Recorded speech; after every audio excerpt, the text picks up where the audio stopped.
Hi guys, it's Rashid5. Today I am discussing the Grand Final for IAS10, how it works. Let's get to the screen capture. Okay everyone, I'm also joined here by Supster131. Hey. Hello. As once again, I'll repeat that I am not a host of this tournament. I'm just volunteering to explain this Grand Final. And firstly, we're going to explain how the Grand Final game will be picked. So we have 7 compulsory games here.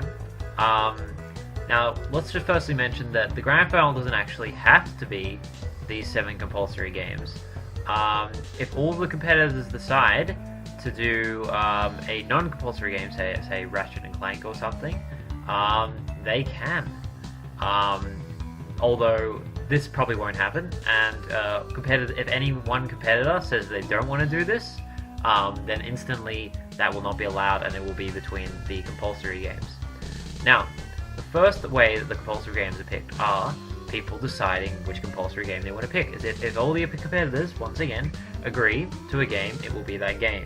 So, say, in this scenario here, we have these compulsory games, and the competitors agree, we are going to do Spyro 3. So, the game is Spyro 3. If all competitors agree that they want to do Spyro 3, the game will be Spyro 3. Now, amongst these competitors, the Crash games, there is an argument.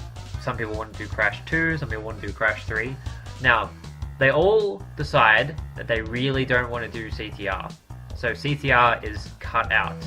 Now, there's one person who wants to do Crash 1, 2 people want to do Crash 2, one person wants to do Crash 3. Now, we don't have a majority system, and the reason that this is because we don't want to bully people into picking a game just because the best player is not as good at the game. But I think it should be fair that if somebody wants to do one game or two games, that they should be allowed to do that, and that there wouldn't be a majority system. So as long as if all the players decide that they don't want to do a game, that game is crossed out. Otherwise, all these games are free reign. So now these 3 games are put into randomization, and whichever one gets picked becomes the Crash Bandicoot game of the tournament. So this will be a medley between Crash Bandicoot 2 and Spyro 3 in this scenario. The way a medley works is how IAS9 Grand Final works. That's IAS question mark NEIN exclamation mark. That Grand Final worked. Hey, actually, Substar, I'll ask, how did the World Cup speedruns through Grand Final work? Was it how did that work with changing games and stuff? Do you know?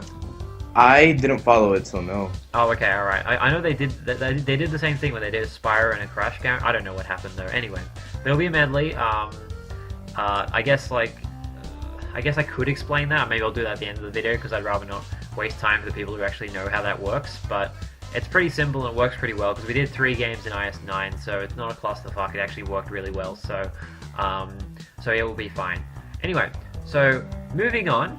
I'm going to explain what happens if there is this scenario where we have Crash 2 and Spyro 3. Now, in this text file here, I have a list of what happens if a certain game is picked.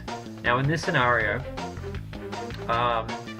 it will be Spyro 3 and Crash 2. Now, any full games, no game over skips in Crash 2 and item skips in Crash 2 are both banned. They're just straight away banned. Chitching is not banned. Each game there will be a vote on whether they'll be chitched or non-chitched. Although, does Crash, I guess Crash 2 does have, the red gem skip. I don't know, does it have many other chitches?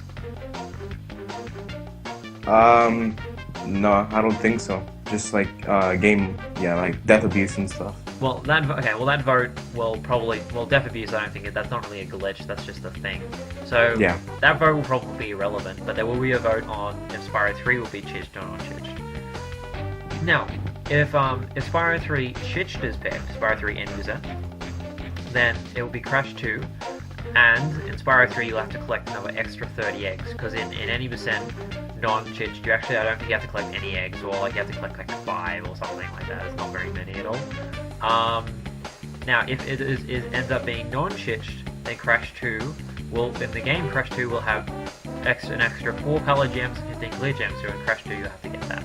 Now the reason that this is so is because we want to balance out the game so that the people who are better at Crash Bandicoot won't have a disadvantage because the Crash Bandicoot games will be played less. Same story for this one here, where the Spyro games will be played less. Spyro 3 will be played less if it's chitched. Yeah, it'll be a majority vote for whether chitched or non-chitched. If there is equal votes, then there will be a randomization on chitched or non-chitched. I personally do not want to have a chitched grand final, but that's just me. I've actually written up a list of chitches in Spyro 3. I should probably do that for Spyro 2 and 1 as well.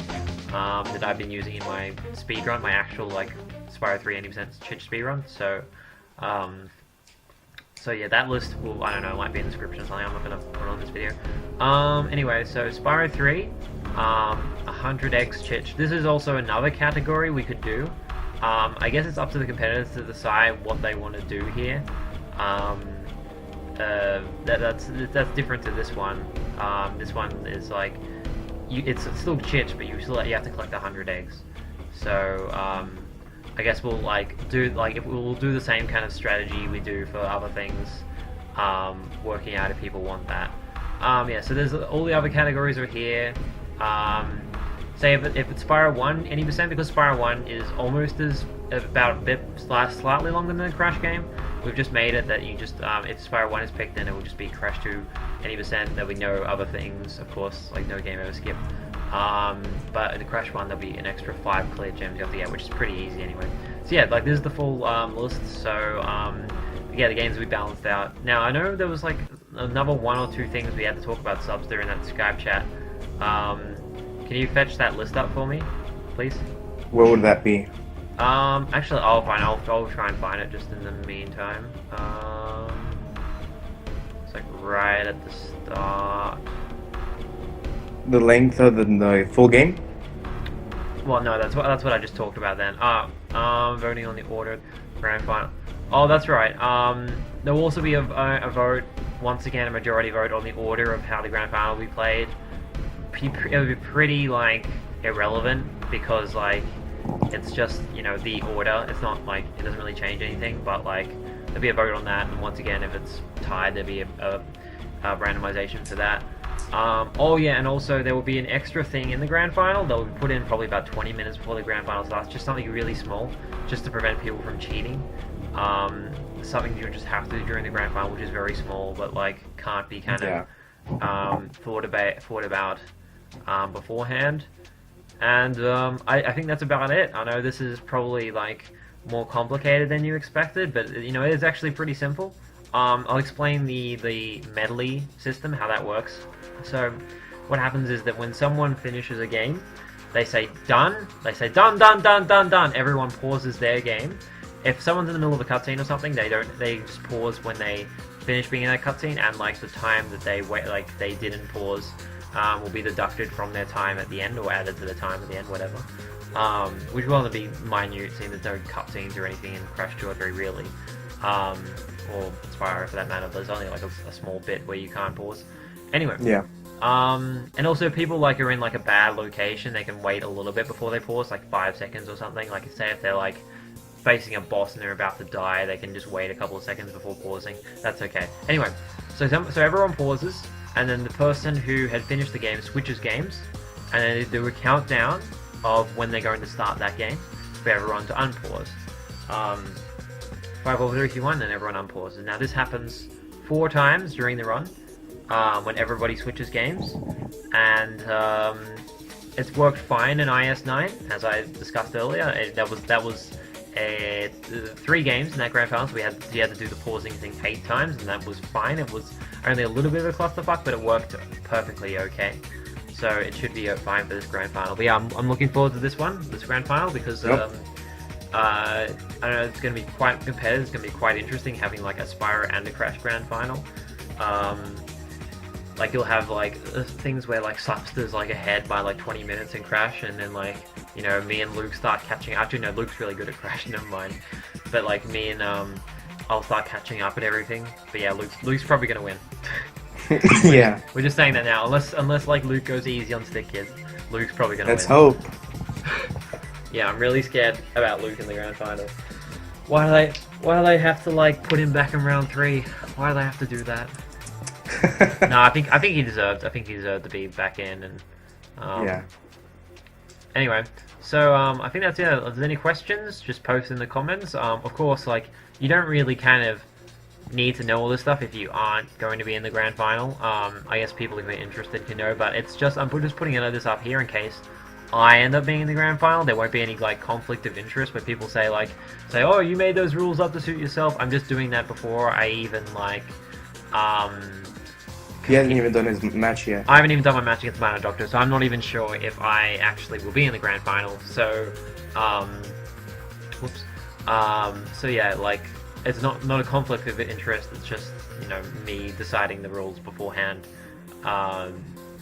Just yeah, there's no like I think like there's a little bit of advantage to me, to be honest, because like I didn't make the crash runs hugely kind of longer. I just made them kind of maybe about 20 minutes longer when they maybe should be 30 or 40 minutes long. But that's because like I don't know, like it just like we don't need to add, we don't need to make the crash games like hugely longer, just like a little bit longer, so it makes it a bit more balanced. Yeah. So it's like it doesn't need to be like just insanely longer. It just needs to be kind of like, I mean, it's really unfair how like crash games be done about an hour and Spyro games, Spyro 3, 2, and 3 non-chits will take like an hour 30, an hour 40. It's just kind of unfair for the Crash Bandicoot people. So we just made like a little bit longer, 20 or 30 minutes longer. Just made a little bit, just to make it a bit more fair. Just make it a bit more fair. It's not like it's not huge or anything. But yeah, guess I'll be doing my match on Saturday. Subster's already done his, we won't spoil it. Yep. When will Active be uploaded? Eddie hasn't sent his footage yet. Alright, okay. And me and Sticky are going to do that awards show finally, probably tomorrow. It's just, it's been delayed because I've been up at weird times when Sticky couldn't do it. Oh god, it's like 4:30 AM, oh my god. I'm up at the weirdest times. Anyway, thanks for joining me, Subster, to explain this. Yep. Anytime. And, see you later, everyone. See ya.